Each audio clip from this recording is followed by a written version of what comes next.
بسم اللہ الرحمن الرحیم۔ کھول کے دیکھ چشم دل آتا ہے لطف کیا نماز میں، ہر طرف آتا ہے نظر نور خدا نماز میں۔ میرے دوستوں، میرے برخورداروں، اٹھو، اٹھ کر اللہ کے آگے گردنیں جھکا لو۔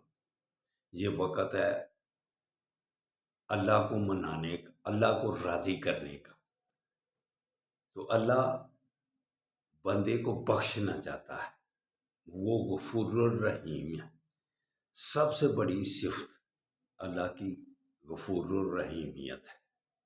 وہ جبار بھی ہے، قہار بھی ہے، لیکن غفور الرحیم وہ سب سے زیادہ ہے۔ اس لیے جباریت قہاریت سے بھی ڈرنا بھی چاہیے، خوف بھی آنا چاہیے ہمیں، لیکن اس کی ہمیں بدگمان نہیں ہونا چاہیے۔ تو اٹھ کر اپنے گناہوں کی معافی مانگو اور اس کے بعد یا غفورو اس کا ورد کیا کرو۔ تو درود و سلام کی کہتا ہوں کثرت کیا کرو، پھر انشاءاللہ تعالی زندگی چین اور سکون سے گزرے گی۔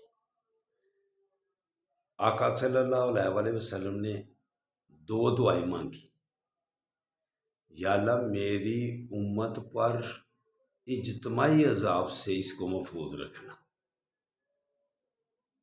تو اللہ پاک نے کہا یہ پوری کی پوری دعا قبول ہو گئی۔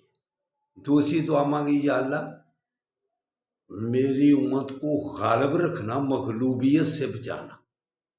اللہ پاک نے اس میں ترمیم کی تھوڑی سی کہ اگر یہ اکٹھے رہے، مسلمان اکٹھے رہیں تو غالب رہیں گے،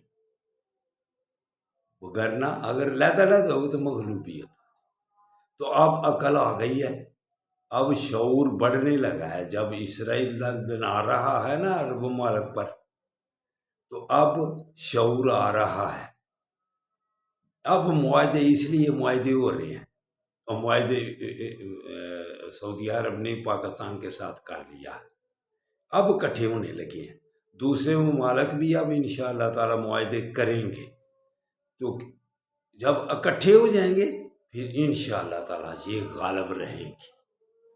تو پاکستان ایک ایٹمی طاقت ہے۔ اب عرب ممالک کو پاکستان کی ضرورت ہے، تو ہمیں بھی ضرورت ہے، کیونکہ ہم نے دوسری طرف جا جا کر اپنی اکنامی رشوتیں، بے ایمانییں، ہم نے اپنی اکنامی حالت کو کمزور کر دیا ہوا ہے۔ اقتصادی لحاظ سے ہم کمزور ہو گئے ہوئے ہیں۔ ایٹمی طاقت کے باوجود ہمیں کھانے پینے کے لیے، ہمیں اپنی معاشی زندگی بہتر بنانے کی ہمیں ضرورت ہے، تو وہ عرب ممالک کے پاس ہے۔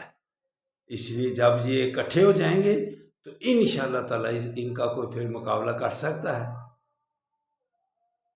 اٹھو مسلمانوں، اللہ کے آگے گردنیں جھکا کر اتحاد پیدا کرو۔ اللہ حافظ، اللہ حافظ، اللہ حافظ۔